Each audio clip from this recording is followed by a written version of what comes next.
Мен айрыкча мындай бир кубанган мезгил, мен өзүм унутуп калган эпизоддорду көбүрөөк айтышыптыр. Кече дагы бирөө мага эскертти. Турду деген аксакал эскертти, ким аксакал бирөөсү эскертти. Азыр Россия жараны менен Кыргыз жараны гана таксиде иштей алат деп. Мына ошол эмне үчүн иштей алат десек, Евразэстин өкүлү мүчөсү да дейт, жок. Армения дагы Евразэстин мүчөсү, Белоруссия дагы Евразэстин мүчөсү, Тажикстан дагы Евразэстин мүчөсү, Казакстан дагы Евразэстин мүчөсү. А эмне үчүн биздин гана айдоочуларга айдоочулук көлүк менен такси айдап иштесе болот? 2006 жылы Душанбе шаарында Россия Федерациясынын премьер-министри менен Кыргыз Республикасынын вице-премьер-министри Мадумаровдун ортосундагы аябагандай каттуу талаш тартыштан кийин, муну улуумун көрсө керек, теледен да көрсөткөн, Михаил Ефимович, если да, сегодня здесь же подпишите деп, ошол жерге кол коюлган. Мына ошол рахмат.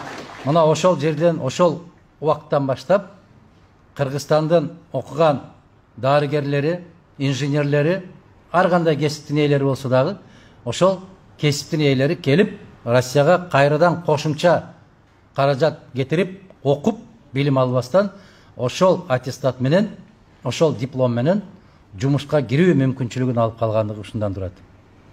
Муну көпчүлүк учурда айтпайм мен. Кече мени бир топ аксакалдар урушту.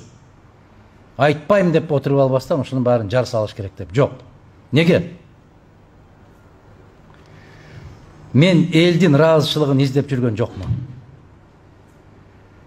Мен адамдын ыраазычылыгын издеп жүргөн жокмун. Мен жараткандын гана ыраазычылыгын издейм. Эмне үчүн? Себеп билем, элден эч качан ыраазычылык ала албайсың. Эл эч качан ыраазы болбойт. Айрыкча биздин элибизде. Ыраазы болуш үчүн, ай ушул жакшы иштерди аткарган экен азамат деш үчүн кетиш керек. Кече Рахман акеге окшоп кетип, анан кийин отуруп алып айтышат анан. Ошолордун баары жукпайт. Кылымда бир жаралчу инсан эле дешип коет. Айылда ким өтсө ошондой болуп кала берет. Мунун баары жасалма болуп калды. Ачуу болсо дагы өз өмүрүбүздү өзүбүз, өз тагдырыбызга өзүбүз ээ бололу. Кече бир мисал келтирдим, караңыздар.